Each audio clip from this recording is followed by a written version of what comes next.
And so when you understand men, instead of like they're misbehaving, they're disconnected, they're shallow, they don't care, right? All that stuff. You understand that he's single focused all the time, and he goes from focus to focus to focus to focus. And whatever he's focused on kind of deletes everything else in his presence, which is the disconnect part that women think is happening, which is actually happening. But it's not a bad thing. It's not against women. It's his operating system for him to get things done. When you understand like the operating system the men are or have, it's pretty fantastic. Women get in awe. Sometimes you have also scenarios, and I think we've probably all been through it in our lives, where, or we've had family members, we've listened to them go through it, where the woman maybe will come home from a really exhausting, rough day at work, and she had to deal with some people, maybe managers, coworkers, whatever. You know, it just wasn't a pleasant situation. Yep. And maybe it's been an ongoing scenario. So it comes home, maybe at the dinner table or in the living room relaxing, is telling you about the problems and the issues and the struggles.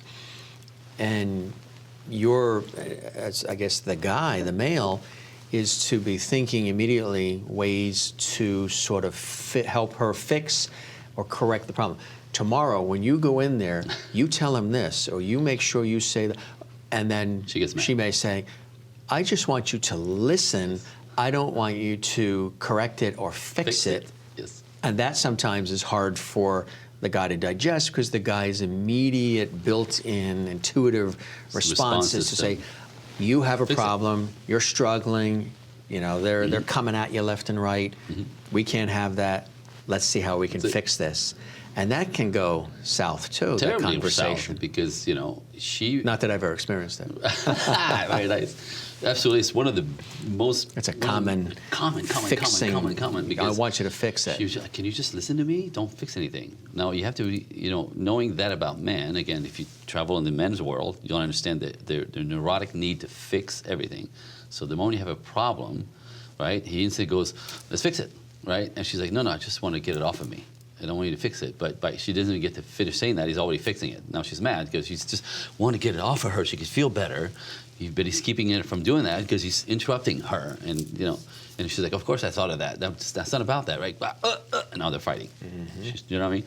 So that's why you want to learn about men world, because you could set him up. As a woman, you can say, okay, babe, I had a rough day. I just need to get this off my chest. Please don't try to fix it.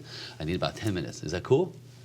Set him up. Right? A guy who loves you will go with that. Will listen. Right? What do you mean? I don't want you to fix anything. Could you just let me just vent this out so I can actually get back here and get this off of me?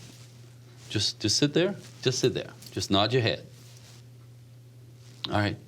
And then go, right? But the guys don't know this, so you have to set him up. And again, a guy who loves you, ask him respectfully, he will do it. Right? And then the vice versa, like the flip side is like men who want to be in a relationship with women, because, you know, women say men don't care, and men usually say women are crazy. You know, if you get to generalize the whole thing. Right. Why? Do you know what I mean? Why? So cross over woman world. What motivates them? Why are they so sensitive? Why are they taking everything personally? Because they take everything personally. There's a good reason for that. Okay, woman, survival. They have to, otherwise they get blindsided. They take everything personally. They have to be where they're at fault or at cause to everything to be safe. It's all about safety for them. So if you're disconnected from her, she feels unsafe. If you don't talk to her on a regular basis, she's unsafe. You know, if you ignore her, she's unsafe. Like everything that triggers this panic attack of he's not paying attention to me. He doesn't. Does he like me now? Does he? Right? So like that makes a woman crazy. That would make me crazy too if I had that kind of brain. But that's how they're wired. How much of this is learned, like you say, how they're wired, and how much of it is also learned from maybe seeing scenarios within their own family, how their parents act with each other and other family members, and what it's just a learned pattern of behavior.